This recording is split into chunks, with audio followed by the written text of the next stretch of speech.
right, Senator Blunt? Absolutely. Yes, exactly. Nice. We're very excited they're watching. You know, we don't get a lot of people watching this all the time, so we're pretty excited. Now, first of all, you have spent your career in election and campaign finance law, including appearing before the FEC as an attorney, working there as a law clerk. Why do you want to serve on the FEC at this point in your career?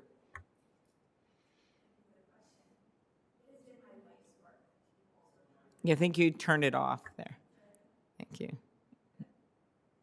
Okay, Has been, there we go. yes, it has been my life's work to bolster confidence in the election system and make sure that those eligible to participate can.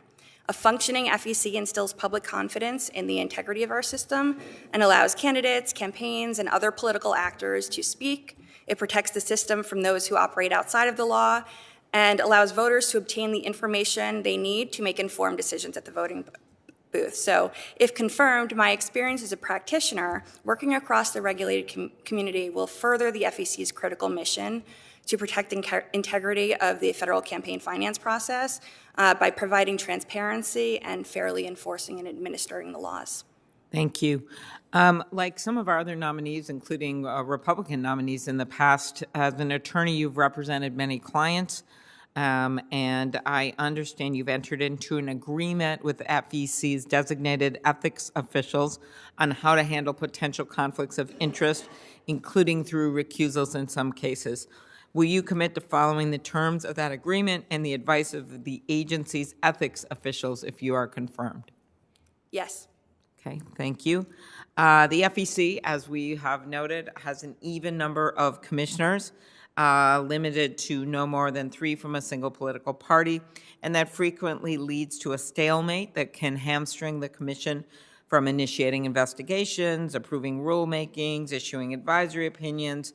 Some of the things we have talked about here with rules about the new dawn of the internet, which was many decades ago, and just talk to me about how you will commit to work with your colleagues in an effort to find consensus to ensure that critical rulemakings and enforcement proceedings can move forward, regardless of what party the candidate whose case may be before you is from. Thank you for that question. And as you said, the only way for the FEC to function is for the commissioners to work together across the aisle to find consensus. So I start by coming with a position of respect.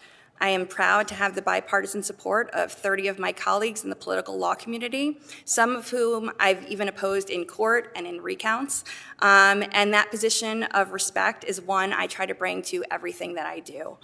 So if confirmed, my general process will be to figure out where we can find common ground, what our sticking points are, and where there's actual room for movement. Very good.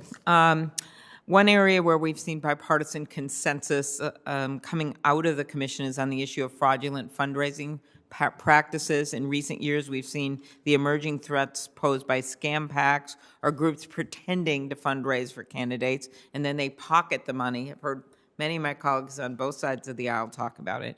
Senator King and I are working on legislation to address this issue.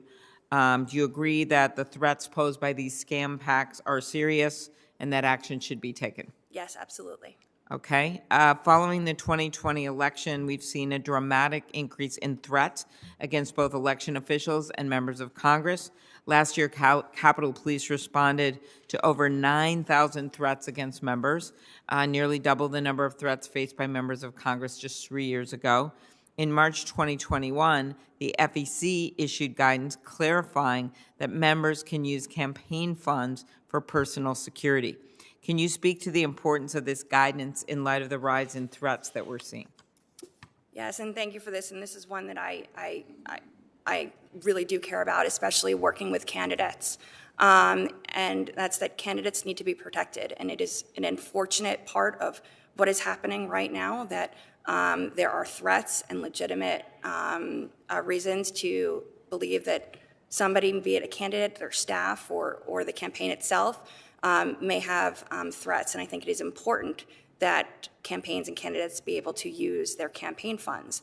It also makes sure that those that don't have their own personal funds have the ability to find another source to actually pay for their security. All right. Thank you. And we're continuing to look in more ways for security payments, but that's for another day. Senator Blunt. Thank you, Chair.